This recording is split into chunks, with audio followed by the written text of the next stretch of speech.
So माझी video पण घ्यायला पाहिजे म्हणून मी स्वतःला बॅक कॅमेरामध्ये घेतलेला. आणि हॅलो एव्हरीवन, माझं नाव आहे पायल. तर मी फटाफट फ्रेश होऊन येते आणि welcome to my mini vlog guys. Fresh झाल्यानंतर गौरीच्या फ्रेंड्स आलेल्या बिकॉज आज गौरीचा बड्डे होता. सो त्यांनी लोकांनी मिळून तिचा बड्डे सेलिब्रेट केला. इथे बघू शकता, ही आहे तिची फ्रेंड.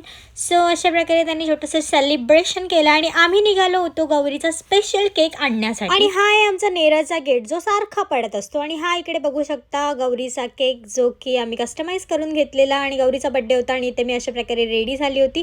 त्यानंतर आपल्याकडे आली होती गौरी आणि इथे तुम्ही बघू शकता तिचा एवढा नॅचरल बेस मी केला होता कारण तिला हवा होता नो मेकअप लुक. सो त्याच्यामुळे मी करत होते तिचा नो मेकअप लुक, जेणेकरून किती जवळनं कोणी तिला पाहिलं ना तरी पण असं वाटणार नाही की तिने मेकअप केला आहे. सो अशा प्रकारे सटल आणि नॅचरल मेकअप केला होता. अशा प्रकारे तिचा बेस होता आणि लिपस्टिक लावून झाल्यानंतर हा होता तिचा फायनल लुक गाईस.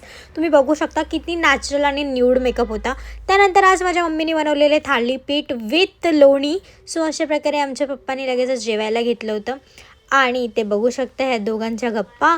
आणि मग मम्मी इकडे थालीपीठ टाकत होते आणि आम्ही गेलो होतो केक कट करण्यासाठी गौरीकडे. आमच्याकडे बड्डे सेलिब्रेशन असो किंवा कोणतं पण सेलिब्रेशन असो, पहिला फोटो काढले जातात कारण की फोटो इज मॅन्डेटरी गाईज. आणि मग काय नाही, आम्ही लोक इकडे उभं राहून ह्यांचा फोटोशूट बघत होतो. इकडे बघा सुनील तिचे फोटोज काढत होता, सुनील आणि प्रेम. सो अशा प्रकारे त्यांचा फोटोशूट चालू होतं. हे आपले नाना आणि हे साई आणि गुरु. सो त्यानंतर लगेचच गौरीने केक कट केला होता आणि अशा प्रकारे आम्ही तिला छान बड्डे विश केला होतं गाईज. सो माझी व्हिडिओ पण घ्यायला पाहिजे म्हणून मी स्वतःला बॅक कॅमेरामध्ये घेतलेला. आणि इथे गौरीने मागवली होती सगळ्यांसाठी पनीर बिर्याणी. सो आम्ही सगळ्यांनी पनीर बिर्याणी एन्जॉय केली गाईज. तर असा होता माझा आजचा दिवस guys. Thank you so much for watching. Bye bye, भेटूयात नेक्स्ट व्लॉगमध्ये.